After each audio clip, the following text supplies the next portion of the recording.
cashirkeena maanta oo ku saabsan isticmaalka Excel.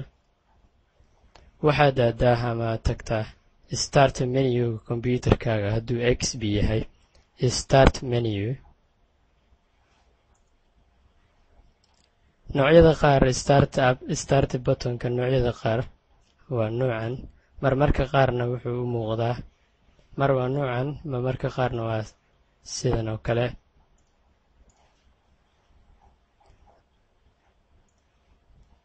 start menuga ayaa isaga mar kuwa kala duwan, marka all programs mar halkan bay kaa soo maraysaa, marna iyada nooc kale ah ayaad heli kartaa. haddaba nooca doontaba ha ku ahaadee waxaad tagtaa all programs, waxaadna kasii aadaa adigoo raadinayo Microsoft Office. Microsoft Office waa folder ka mida folderada ku yaala ama ku jira start menugaaga adigoo ka baaraya Microsoft Office. haddaba Microsoft Office folder wuxuu ku dhex jiraa start menuga folderada ka midka ah. waxaad kasii raadinaysaa folderkaas faylka la yidhaahdo Microsoft Office Excel ama 2003 ama 2007 noocaad doontaba noocii aad adigu markaas isticmaalaysid.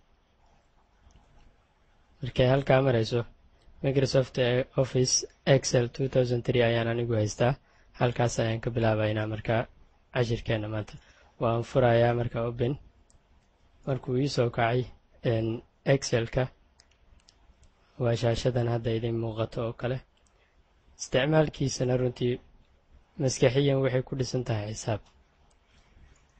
aanu ku bilowna maanta cashirkeena. halkan qaybta kore waxaa loo isticmaalaa inaad ku qorato shirkad haddaad leedahay shirkadda magaceeda titleka ayaa halkan loo isticmaalaa. maalan Badruddin supermarket oo kale ama Bakara market, magacun baa loo isticmaalaa. adiga shirkadaada magaceeda ayaa qaybta hore siinaysaa adoo ballaarinaya. ballaarinta waxaanu isticmaalay adoo qabanayo Excelka oo markaas kala bixinayo qaybtan. waxaad qori kartaa magaca la rabto, maalan market waa yartahay, marka si aan farta u weynaysto waxaan ka dhiganayaa 10 bay halkan xisaabta ka tahay. waan badinayaa adiga 36 ilaa 48, markaa waa la facdahay eg maala ahaan. okay, halkaas waxaan uga soo tagnay titlekii, cinwaankii shirkadaada. waxaa xigta inaan guda galno magacyada badeecooyinka aad hadhow shirkadda iibin doonto. maalan invoiceka hadhow markii haddaad invoice siinayso warqadaha wax lagu iibiyo, waxaa u baahan tahay in badeecadii inaad u samaysid macnaha xalaqo meelo kala gooniya. maalan halkan waxaan ku qornay magac ama number baan ka dhignay tiradii shayga. qaybta labaad markaan u gudbayo waxaan isticmaalayaa falaarta keyboardka oo dhinaca falaarta dhanka midig u baxaysa ayaa dhag hal mar siinaysa, ama tab oo ka mid a keyboardka taabanaysa tab. waxaa halkaas xiga markaas number waxaa ku xigi kara maalan alaabtii qiimaheedii magaca alaabta magaceeda ayaa halkaas ku xigi kara. maalan waxaan dhihi karnaa quantity ama alaabta magaceeda ama name iska isticmaal. maalan alaabtii tiradeedii soomaali ahaan baan Excelka ku qoranaynaa tiro name iyo tiro. waxaa inoo xigi kara markaas tiradii alaabta ahayd iyo magacii alaabta, maadaama aan haysano qiimihii baa inaga dhiman. qiimo ama qiimaha nooca doonaa ayaanu isticmaali karnaa. haddana tab dheh oo dhanka kale u siisi kowli. qiimihii maadaama aan helnay waxaan u baahannahay wadartii haddana markii laysu geegeeyey. marka wadarta ilaa leenka wadarta waxaa hadhow imaan doonaa xisaabaadkan qorqorna iyo badeecooyinkaas wadartooda halkaasoo dhan imaan doona. halkan hoose ee numberka, qaybtan numberka ilaa magaca iyo tirada iyo waxoo dhan waxay ahaanaysaa bolt far waaweyn inaad ka dhigato ayaa wanaagsan. b waa waaweyn tahay oo waxay ka weynaan doontaa qoraalada kale aad soo socda. af soomaali inaan ka dhigno waaye ka qaladadnay. okay, magac halkan tirada koowaad aan kaga bilaabanay. kaa magacii waxaan masalo usoo qaadanay bakeri, hal bakeri oo kale.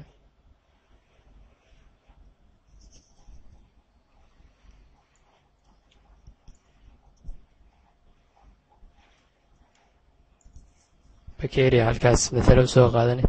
waxaa xiga tirada bakeriyaasha. tirada bakeriyaashu masalan 2 usoo qaado, qiimaha ay joogaan labada xabo midkii halkii xababa intuu joogo halkaas ku qor. wuxuu halkii xabo labadan bakeri halkoodii xaba iyaga ka mida wuxuu joogaa masalan 200. marka wadartaan rabnaa. marka qaybtan wadarta waxay ku imaan kartaa markii tirada aad haysatid ee bakeriyaasha ah iyo qiimaha ay joogaan laysku dhufto. qiimaha ay joogaan ama laysku daro. 2 bakeri oo midkiiba 200 joogo haddii laysku dhufto waa 400. marka is equal calaamadda waxaan isticmaalaynaa is equal calaamadda labada xariiqana ee equal. excelku wuxuu u fahmayaa markaas in meeshan xisaaba imaan rabto. wuxuu markaas excelka kaaga baahan yahay inaad la aadid falaarta dhanka aad xisaabta ka keenaysid. masalanba markii 2 bakeri oo kor saaraysa falaarta dhag baa ku siinaya hal mar 2 mar maha. markii 2 bakeri lagu dhufto waxaa ka keensani kartaa. marka lagu dhufto waxay kala imaanaysaa keyboardkaaga. waxaad taabanaysaa shift iyo xidig badanaa nambarada dhanka keyboardka qaybta kore waxay kaga jirtaa number 8 bay kor kaga sawiran tahay xidig. calaamadda xidigta cabaar haddaa haysidna waxaa soo baxaya function. okay, shift iyo xidig markaa halkaa maraysid waxaa haddana falaarta la soo aadaysaa 200 ee qiimaha. hal mar baa iyadana click siinaya taabanaysaa. marka halkaa waxaa ku dhan xisaabtii baa halkaa laga rabaa marka inay timaado. waxaan rabnaa inaan taabano marka inuu isu geeyo tirada okaydaas ama enter labada mid. calaamaddaas saxda ah inaad taabatid ama inaad enter taabatid waa isu mid. meeshan waxaa noogu cad 400 saa wada arkaysaan. waxaa noogu qoran 400 oo ka timid xisaabaadkii aan isu geegeynay.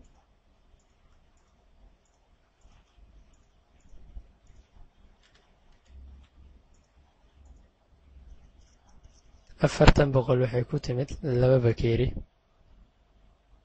oo qiimahoodu yahay midkiiba 200. markii laisku dhufto 400 exactly. si marka xisaabaadka soo socda dhammaantood ay isu sameeyaan oo aadan mar walba adigu equal u qorqorin equalkan mar walba si aanu ku daba joogin, waxaad samayn kartaa inaad dhibicdaa yar ee 400 hoos kaga taala wareegan yar ee 400 ay ku dhex jirto wuxuu leeyahay qayb yar ee laga qaban karo geeskaas falaarta si fiican ugu aadi. intaad hal mar qabato hoos u soo jiid marka waxay tan keenaysaa in ilaa iyo meesha ku ekaysid xisaabta hadhow soo socota ilaa iyo meesha ku ekaysid inay isdaba joogi doonto. waa 0 0 0 0 ayaa ku tixan.